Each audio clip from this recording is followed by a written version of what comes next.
right. We are Yep. using every minute of, well, or lack thereof daylight. Yeah, right. But we are out here at Yunker Farm. Yeah. And I thought it'd be a good idea to come out here to talk a little bit about 2 years of doing our podcast together, Matt. I can't believe it. This October was 2 years since we posted our first episode. And much like our village being centered around this area, our podcast kind of started right here in the driveway. Yeah, it did. The idea, you know, we talked about starting this there based on Matt's history blog, and just have had a lot of fun, I think, the last 2 years. Oh yeah, definitely. Gotten to meet a lot of new people. Oh sure, yeah. Some favorite episodes and places for sure. But this year, you know, I really, you know, the idea was really to try to grow our audience, grow what we're doing. Yeah. And I think we've really done that a lot with the YouTube channel. Oh, definitely. For sure. And expanding more on video, which really allows us to show people more about, you know, what's going on in the village. Like doing the police station opening this year. And going through and actually showing people that weren't able to do it. And now, you know, we can't get into those parts, you know, that some of the parts that we saw through the tour. So No, definitely. it's neat to be able to go back and look on that. Anything that sticks out to you of the episodes or things we've talked about? Yeah. Oh, it's so hard to say. I've liked telling all the stories about Mokena's history. I've liked hearing people's feedback about them, telling me how much they liked, how much they learned, you know, stuff like this. It's been flattering being recognized in public, which has happened a few times, which it's happened, but what was I going to say? I really liked our first cemetery tour. I thought that was really cool. It was really cool. Getting listeners and viewers to be there in person and kind of show them around. I really enjoyed our Front Street tours.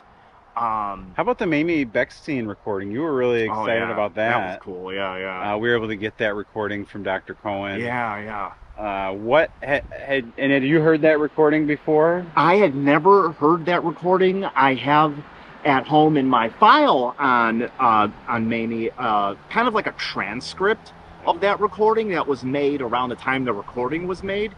But since that was 40 plus years ago, I always just thought the tapes were long gone or had degraded or something. And the fact, I remember when Dr. Cohen told us that those still existed and that the school had them, I thought that was like, that made my month. I thought that was like the coolest thing ever. And to actually hear her voice is just... And then we were able to put it in a digital form for the first time and be able to share it on a bigger scale with the community as well. So that's a great story. If you haven't heard that one, be sure to go back and listen to. Yeah. All right. So I got a few kind of notes or stats. Oh, okay. That we'll share. So we have done so far in our 2 years 37 YouTube videos. Really? That many? Yeah. I thought it was maybe like 10. Wow. Some of them are shorter, but some of them are longer and more intense. So yeah, we've done 47 audio only episodes. That's crazy. Yeah. I can't believe it's that high. This year we added a full website that highlights both our YouTube videos as well as the audio, as well as we have a full community page for all the different, you know, links to the community organizations that you can check out. Oh, wow. As Matt said, we did the St. Mary's walking tour with guests. That was the first time we did something like that. Had a great turnout and it was a lot of fun. Yeah. And then this Saturday, on our actual posting anniversary for the podcast, we're doing the St. John's walking tour. Yeah. So we're going to learn more about that. Those have gotten such a good response, and even the videos of those have gotten good responses. Yeah, it's going to be awesome. So those are a lot of fun, and happy to do those. We did the Marshall Cemetery walk through. That was a cool one too. I'd never been out there. I really enjoyed going through there. It's a really awesome Such a nice place. Very, very special place. You know, we got to talk to the current mayor, Frank Fleischer, as well as trustee George Matanius. Oh, yeah. We've gotten to document the process of the dock on Front Street. Yeah, that's right. Going through that cool building and seeing it. And then again, just recently, after the storms, seeing where we're at now and kind of starting to get in the end stages. Really cool to be a part of that, and happy that Gino and Rick Trafton have both welcomed us and brought us in. We're excited to go to the opening soon. Hopefully we'll be doing that soon. Yeah, definitely. I'm excited. Recently we joined the Mokena Chamber of Commerce. Oh, that's right, yeah. So we thought that'd be a good way to get a little more a part of the community and get to know more people. And you know, a lot more planned. We have coming up the episode about the Playscape, which is one that's been a lot of work and a lot of talking to different people and putting together pictures, but something again that I think will kind of live on as a long record of that place and share the cool story of the Playscape. Yeah, that's going to be a good episode, I think. You know, that's all exciting. I'm excited where we're going to go this year and continue to grow and expand what we're doing and share interesting stories with people and hopefully things that, you know, are interesting. As I said, we're here at the Yunker Farm. You can still see the sign behind us barely, but Matt, talk a little bit about this place. And we've talked a lot about the history, but you know, what does this place mean to you? What kind of memories do you have when you come out here? Oh man, there's so much. When memories, especially going kind of farther back for me, just a lot of I'm lacking the words because they're so unique and special to me in that. So as we know, Mokena was for most of its existence just a rural railroad town or rural farming town, and by the time I came along, Mokena was kind of transitioning out of that a little bit, but that old flavor still existed here on Eddie and Laverne Yunker's farm. And I'm glad I got to experience driving down the Port Road with my parents and seeing the dairy herd across the road, and occasionally having Mr. Yunker have to stop traffic to bring them the cows over back to this side of the road to put them back in the barn. Excuse me. Being able to come by sometimes and see Mr. Yunker, who once again by the time I came along he was getting up there in years, but we overlapped for a fair amount of time there, and I still remember him very well. You'd see him out on his tractor or out cutting the grass here in the yard. It was always really kind of funny to drive by and see his dog chasing traffic from the other side of the fence. He would chase the cars back and forth. Just a lot of good memories of, like, that's what all of Mokena used to be like. And Mr. Yunker, Eddie Yunker, was the last one of those.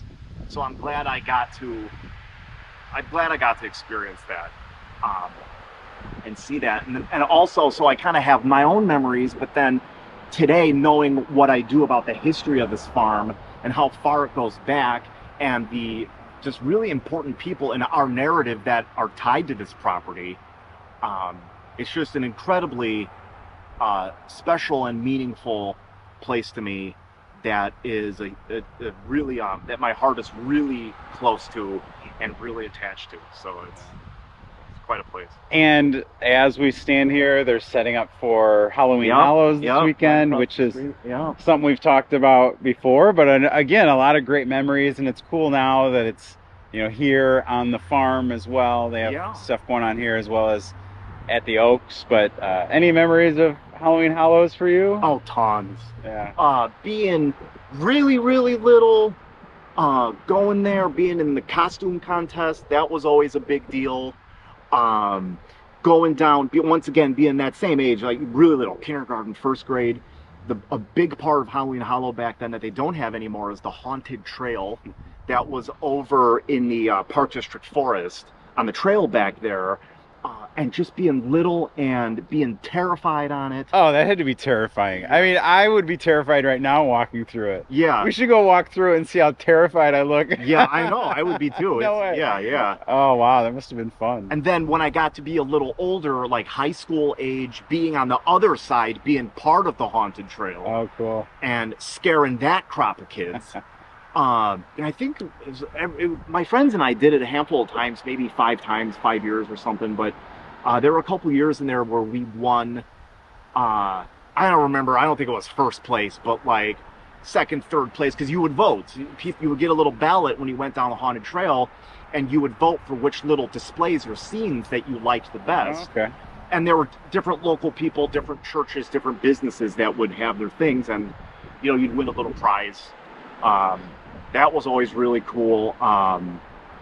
Being in the Scarecrow pit up at Main Park, which was this kind of sectioned off area with walls built out of hay bales with just tons of hay or straw laying all over the place, and all these different old clothes where you could pick what you wanted, and then you would go stuff your own scarecrow. Oh, cool. And after playing around in that one year is when we found out about my allergy to hay after I got horribly sick. Oh no. But yeah, that's a fun memory. And I think I remember there people could display their pumpkins. People would carve their pumpkins or paint pumpkins, and there were always displays. And I think you could vote on those too. That was really cool. But Halloween Hollow was just a like, you knew Halloween was coming once Halloween Hollow was there. Like, you'd see the signs a week or two beforehand set up around town. The Park District was still using those same signs too until not very long ago, that they used when I was little. Somebody, I don't remember who it was, but somebody in town sponsored something. It might have even been the Park District, where every kid would get a free treat bag at Halloween Hollow. I thought that was awesome. This stuff that you find to be just the coolest thing ever when you're 7 years old, 8 years old. But, yeah. Yeah. Well, it's cool that it's still a fun event for people, and I know Friday night's always a big night for people to come out. Yeah. The wristbands for the kids, and Saturday too. But always a fun event.